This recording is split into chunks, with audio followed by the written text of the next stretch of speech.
Bon après-midi depuis N'Djamena, c'est bien sûr la capitale du Tchad, ce pays du Sahel qui donc lundi 6 mai va donc connaître, on va le dire, un événement de grande envergure. Il s'agit bien sûr de l'élection présidentielle. Il seront donc plusieurs Tchadiens qui vont se rendre dans les urnes et donc choisir le futur président de la République du Tchad. Passé cette fleur, venons-en au sujet principal, qui est bien sûr l'extradition de l'ancien président centrafricain François Bozizé. Vous êtes certainement au courant de ce que la Cour spéciale de justice a émis justement un mandat d'extradition de ce président qui est donc exilé depuis plusieurs années. Et plus précisément du côté de la Guinée-Bissau. Le général Mbalo s'est fait un plaisir de l'accueillir chez lui.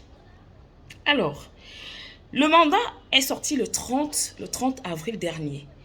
Il n'a pas fallu attendre un mois ou une éternité pour voir la réaction de Umaro Sissoko Embalo, qui est bien sûr l'ami fidèle d'Alassane Dramane Ouattara, l'ami fidèle de M. Macky Sall, l'ami fidèle de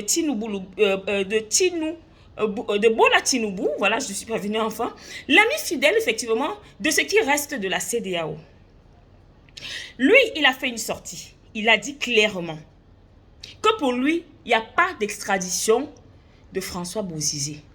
Premièrement, parce que son pays n'a pas une loi sur l'extradition. Deuxièmement, il a opté de garder ou du moins d'aider François Bozizé avec l'aval et surtout le soutien de l'Union africaine, de la CEDEAO et il dit de plusieurs chefs d'État de l'Afrique centrale. Mais sauf qu'il ne cite pas ces chefs d'État de l'Afrique centrale. Moi, je me serais attendu à ce qu'il liste ces chefs d'État qui aujourd'hui se retrouvent en train de faire des manigances, se retrouvent en train comment je vais dire, de pêcher là où il ne faut pas. Alors, Umaro Sissoko Embalo, pourquoi tu tiens tant à protéger un assassin? Quelqu'un qui a une rébellion, qui avait justement une milice. Laquelle milice a fait des morts? Laquelle milice a fait des millions de déplacés? Et aujourd'hui, laquelle milice a même voulu intenter à l'assassinat du président Faustin Archange Touadéra? Toi, tu décides de le protéger, de le soutenir. Tu as quel agenda derrière la tête? Tu as quel agenda derrière la tête? En fait, je me rends compte que, Excellence, vous voulez également que les populations centrafricaines s'acharnent sur vous, comme elles sont en train de le faire face à la France, mais également la présence des États-Unis sur leur territoire et aussi de la MINUSCA.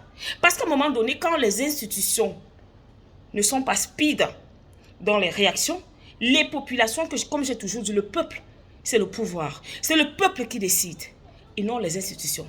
Donc, si c'est ce que vous voulez, créer des problèmes diplomatiques avec la République centrafricaine, ok, entre diplomates, on verra qui sera vainqueur de cette bataille que vous êtes en train de vouloir commencer.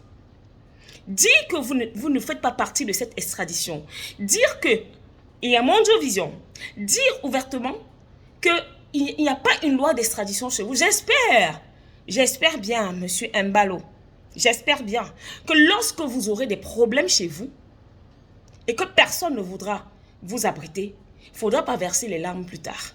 On se rappelle d'ailleurs du fameux pseudo-coup d'État que vous avez fabriqué pour faire croire que vous êtes en danger. Vous pensez que nous ne connaissons pas vos stratégies? Nous les maîtrisons toutes. C'est-à-dire, vous fomentez une histoire comme quoi, voilà, si c'était un réel coup d'État, mon très cher général, je vous assure, on vous aurait cueilli. Mais comme c'est une histoire que vous seul étiez bien sûr celui qui tenait le gouvernail. Donc, du coup, ça a fait comme ça a fait. Ça vous a donné un peu de popularité. Ça vous a donné un peu, j'ai envie de dire, un peu de buzz. Et puis, voilà. Donc, quand on dit, vraiment, c'est un président béni des dieux. Faisons-lui confiance. Président Mbalo. Je ne voulais pas parler du trafic de la drogue. Parce que j'ai eu dire que ça transite par votre pays. Point de chute, la Côte d'Ivoire, etc., etc. Ça, là. Ça suffit quand même assez pour avoir une bonne liste d'accusations sur votre personne. Salam.